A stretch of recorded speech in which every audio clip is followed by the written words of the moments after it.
Alright. What we learned from picks and bans. VG versus LGD game 2. Oh, Lulu switched right at the last second. This might be interesting. Oh, I like the Victor better. That's not actually that great for them.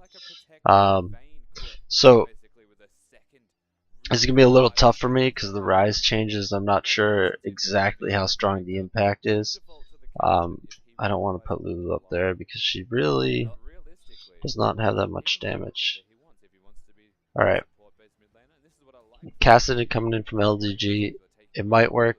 LGD has sort of this really strong dive pick comps coming out. And the major issue is the rise.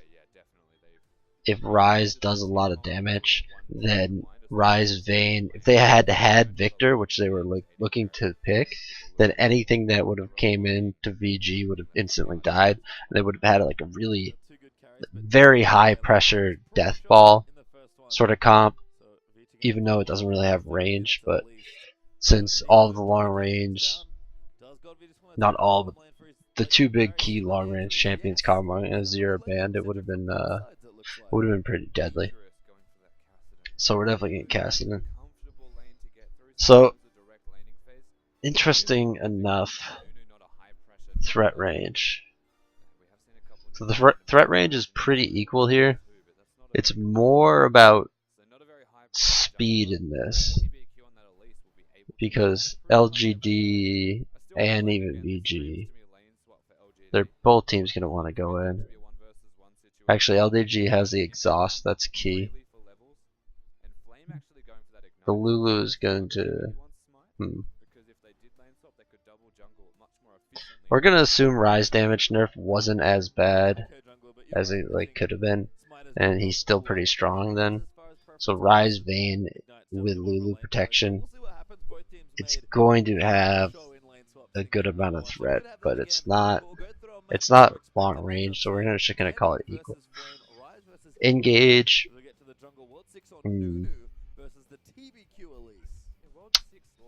Better engage is definitely on LGD. So why? Hecarim, teleport, engage with home guards. You can't really stop it. It's gonna be going really fast. Although Rise could, isolate him with his CC ability, single like a direct target, and also Vayne can knock him back too. So they have a good counters to the Hecarim. The Twitch though, they don't really have good counters for. They have to drop pink wards and find him before he kind of engages. Although there's no one really, there's no Shen with the Twitch, so he's not going to be able to do much, but he's just not going to be an engaged target. So it doesn't really help with their engage. Kassadin, he can just jump in. The follow-up's really good from the 3, which is important for this because they need to kill Rise and Vayne. Elise and Thresh, honestly going over it, no. Engage is not that strong. Versus Blue Side, which Rise, Vayne, Lulu can speed the Rise up to get a pick. That could be pretty useful. Nunu can slow people down and speed people up too. And Braum, their engage is pretty bad though. But everything's so short range in this. It's hard to say because it's not like any other team comps. Poke is a lot more relevant. Lulu Poke is now like the longest range abilities, and even Braum Qs and Snowballs you could even consider versus Kassadin Qs, is it? Yeah, Qs and the cone attack and Imp's throwing thing. I think actually VG has more Poke because what's going on in this comp here. Pick, LGG definitely has more pick. Why they have more pick is simply Thresh and Elise. Both of them have that long range stun, CC, and Cocoon with skill shot.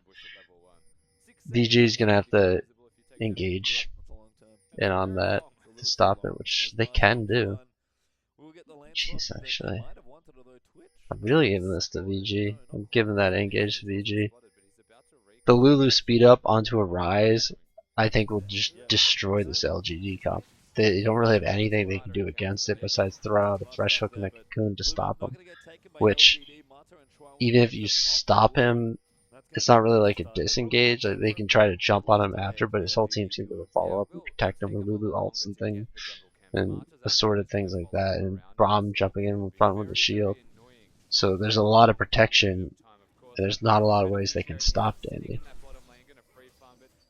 So engage pressure, because of this, LGD has to engage. Well, actually, no. That's pressure. That's threat range. The threat range are equal, so it's really the losing team. What about that? The losing team, because if VG is ahead, LGG is not even going to come anywhere near them, especially if Vayne and Rise are still doing a lot of damage, and Lulu's still a threat, because she's still going to be a threat in the early game, a major threat in the early game. It's not going to be till later when she kind of falls off, especially in the burst. She's more like a weak sustain. This could be interesting. So fighting and split. So how will VG do this? We'll do VG first. So we were already talking about this when we were talking about engage. They'll have to speed Rise up, or speed Nunu up, or Braum even, and just kind of run towards them. Which, if they get the Rise box, then they're gonna kind of kill whoever it is they find. They should kill whoever it is they find. It's going to be really useful for Dragons and Barons, which I think is what's going to be giving VG an edge here. They'll be able to push them off Dragon and Baron simply by running up to them, but they can't really do it to towers, because towers will, of course, shoot back and deal a lot of damage. And towers actually outrange their comp too, so they can't really push them down that effective. So we might not see VG pushing down a lot of towers after the outer three, but we probably will see them getting a lot of Barons and Dragons. Yeah, that's kind of what their whole fight's going to be. Run and Rise, we'll call it. They got a run and Rise comp. LGG, how are you guys going to do this?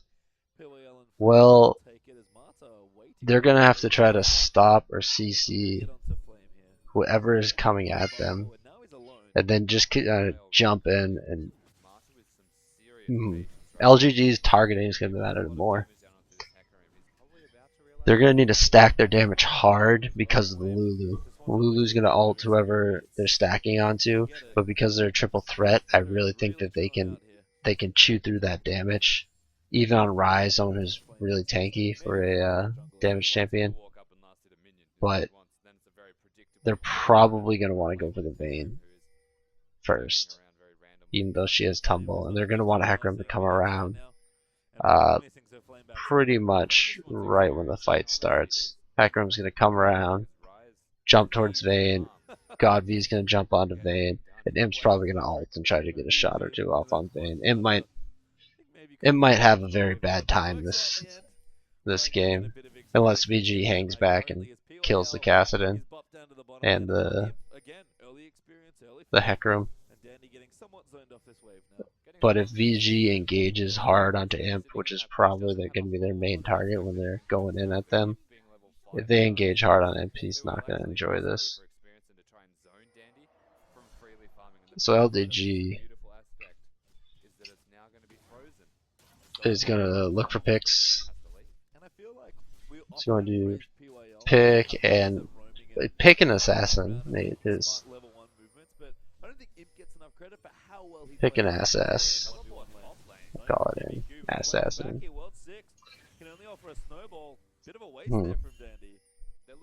So who actually has this? VG might struggle on the split. They might struggle with the Hecarim split. I don't know. I don't actually know the Hecarim Rise matchup. If Rise gets ahead, they're going to be fine. But Rise is I feel like Rise is very important to their engage, even though they should be able to follow up on a new snowball, or even if Mata has to ult someone.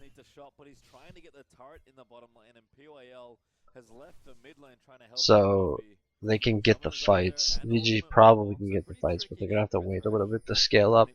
In the meantime, LGG is kinda gonna be okay until then. Again, VG is not gonna take towers. LGG, I'm not sure what they're gonna be able to do. I'm liking VG's comp in this more. I feel like VG picked I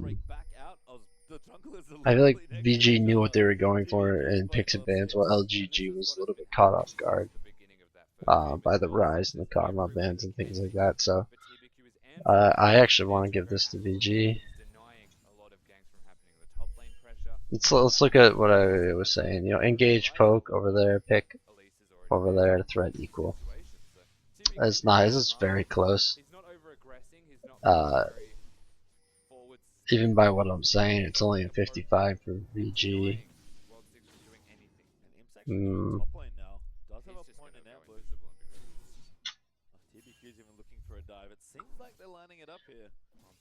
Yeah, I saw VG play the map really good before, so we'll boost it to 60. I feel like committing more to the VG. Alright, that's what I've learned in the picks and bans.